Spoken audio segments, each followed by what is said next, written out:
Arteta has a problem.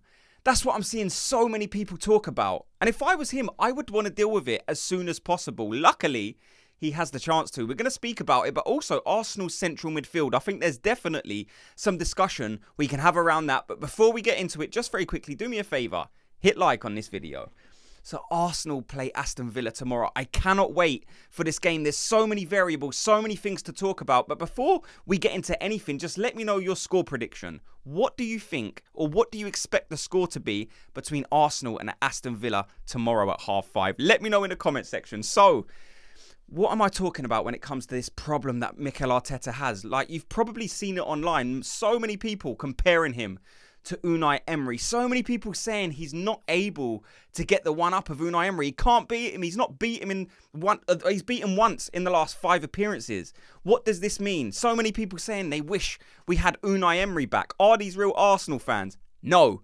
These people are just making videos for clout. These people are just literally just looking for your reactions, and people are gobbling it up. Some people are even starting to believe that Unai Emery is a better manager than Mikel Arteta. What are you talking about? I don't think there's any sane person that would take Unai Emery over Mikel Arteta. Like, all you've got to do is look at the level of manager. All you've got to do is look at the win percentages of both of these managers since they've been in the Premier League, and it clearly dictates to you Mikel Arteta is far superior to Unai Emery. Yes, Unai Emery has done some good things at some good clubs. You've got to give it to him. He's a well-respected, well-renowned, very, very good manager.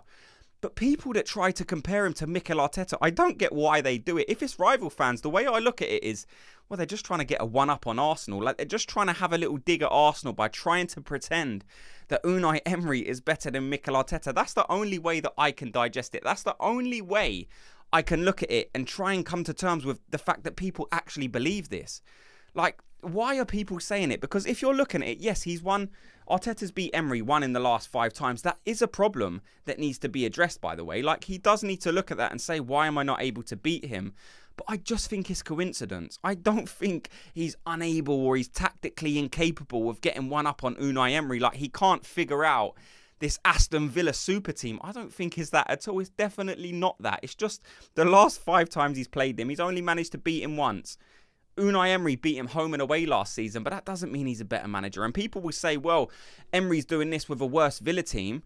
Yeah, and he's got a worse win percentage. Mikel Arteta's up there with a 60%. Unai Emery's down there with 53%. And some people will say, yeah, but he's got a better team. He didn't 5 years ago when he came into the Premier League. How bad was Mikel Arteta's Premier League team 5 years ago? Who was left to him, by the way, by Unai Emery. People say that Mikel Arteta team was terrible 4 or 5 years ago whenever he took over.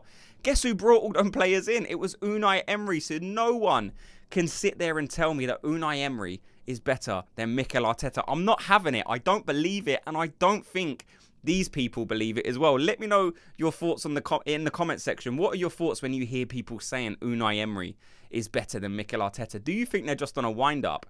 Or do you think there's some substance in that argument? Do you think in any way, shape or form that Unai Emery is on the same level as Arteta? Let me know in the comment section. So let's talk about this game against Aston Villa, because it is one that we need to win. Like I said, Mikel Arteta will be looking at this.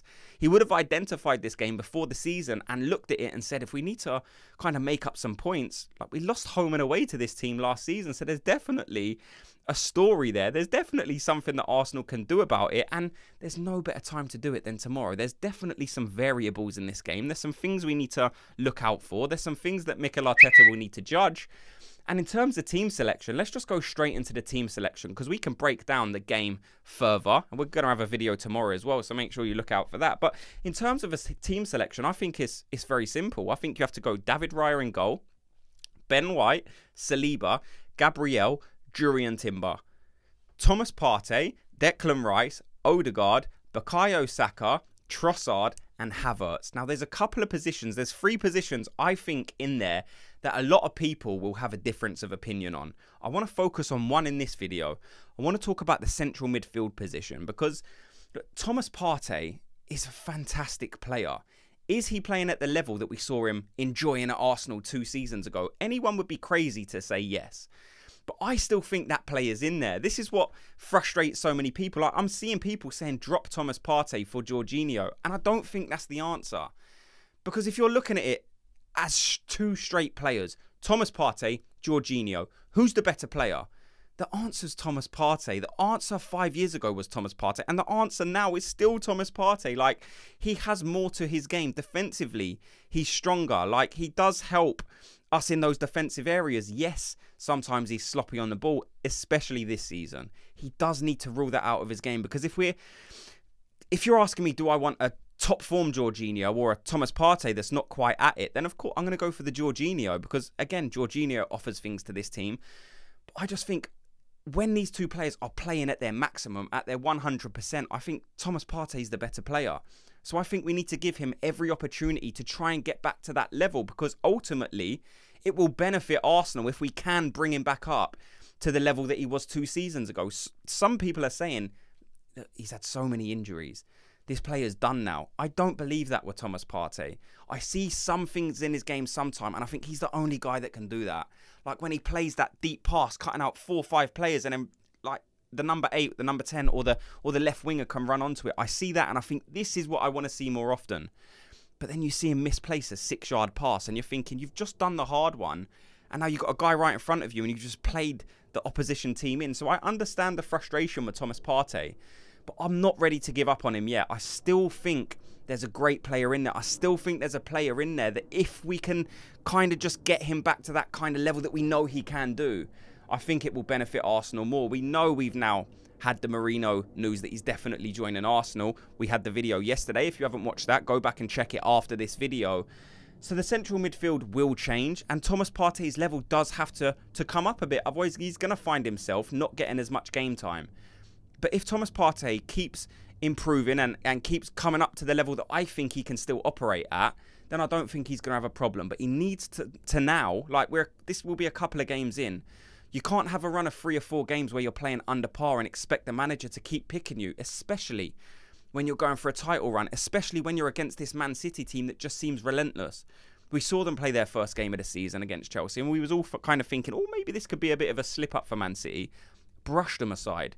Chelsea had no answers to the questions that Man City were answering. So I'm not expecting things in terms of the title race to be much different.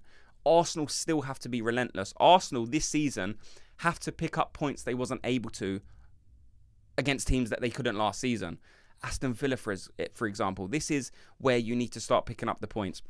In terms of what Aston Villa are going to have to offer, they've had a good transfer season. I still think they've lost their best central midfielder in Luiz, but they've brought in an adequate replacement in Onana, a guy that a few of us have had conversation about on this channel saying, we don't mind this player at Arsenal. We think he definitely has attributes that could complement this Arsenal team. So defensively, Onana is very, very good. And when he's on form, this guy is a powerhouse, a very, very good defender. But he doesn't mind pushing forward as well and just going on them kind of opening runs. So our midfield needs to be tight at times. I don't think we're going to have it all our own way. I don't think this is a game where Arsenal can expect to have 70% possession.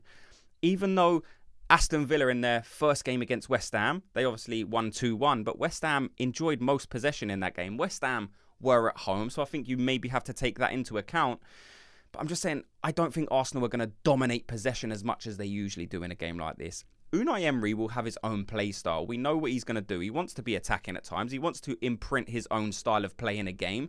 So we can expect gaps to open up. And when they do, Arsenal need to exploit them. But there will be times in this game where Arsenal might just have to sit slightly deeper than we had to in that first game. In that game against Wolves, although we had a lot of possession in the first half, like in the second half, there were still moments where Wolves were maybe come on to us, but I think Aston Villa are going to be even more on it. Just look at some of the players they got. Like I mentioned, Onana, they got Tielemans in midfield, they got McGinn in midfield. So they've got strong, experienced midfield players, and we've seen Arsenal at times struggle against this Aston Villa midfield. They've also got Ollie Watkins. This is the danger man that probably is going to be operating on Saliba's side and Ben White's side. So in terms of defensively, that worries me slightly less than if he was maybe preferred on that right-hand side, because we know Arsenal's left-back position lately maybe has been a bit of a cause for concern. There's been a lot of discussion around that left-back position, of which we're going to have that discussion in tomorrow's video, so look out for that. But Ollie Watkins, it's a good player. Pau Torres, Konza, they've got a very strong defence.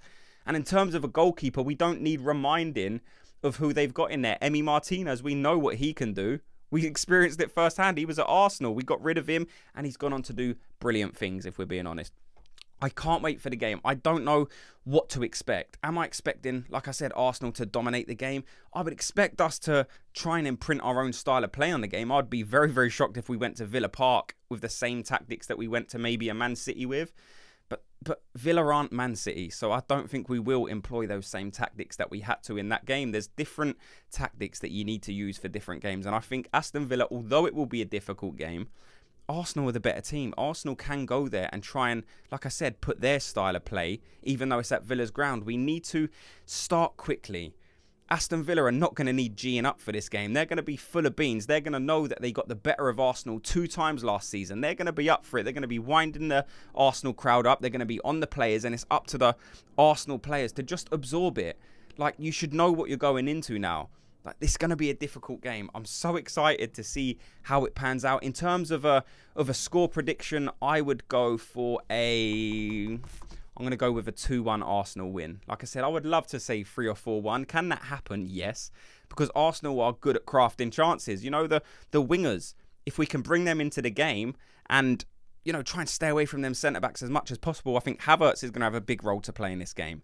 I think Odegaard is, if he can get as much space as possible to operate, I think we can create mayhem around their penalty box. I'm just, yeah, like I said, I'm excited to see. I want to hear people's thoughts and opinions on the game, though. What kind of game are you expecting? Are you expecting Aston Villa to come out flying? Or are you expecting Aston Villa to maybe sit slightly deeper and say, listen, you guys are potential title contenders, so you need to show us what you can do, and then maybe they're going to let Arsenal have a bit of possession and then try and catch us on the break. We know they've got pace. They've got Leon Bailey as well. If Arsenal play that super, super high line, Aston Villa let Arsenal have the ball and let them think, oh, look, let them feel like they're a bit comfortable, and then play it out to Leon Bailey and let them blast past whoever the left back's going to be.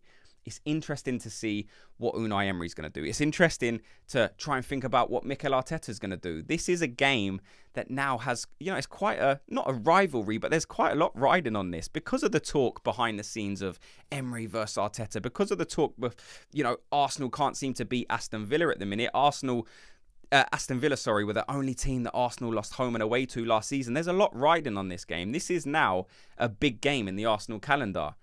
So let me know your thoughts on what you think is going to happen. Let me know your score predictions. Let me know your thoughts also on that central midfield position. Who do you expect to start there? Do you think he's going to go Thomas Partey? Do you think he's going to maybe go with a Jorginho? Do you think Jorginho will be the better option for this game with maybe that slightly higher pass percentage? Maybe the ability to hold on to the ball, maybe just dictate the run of the game, like dictate play slightly more than Thomas Partey can. Would you go with that option? Let me know in the comment section.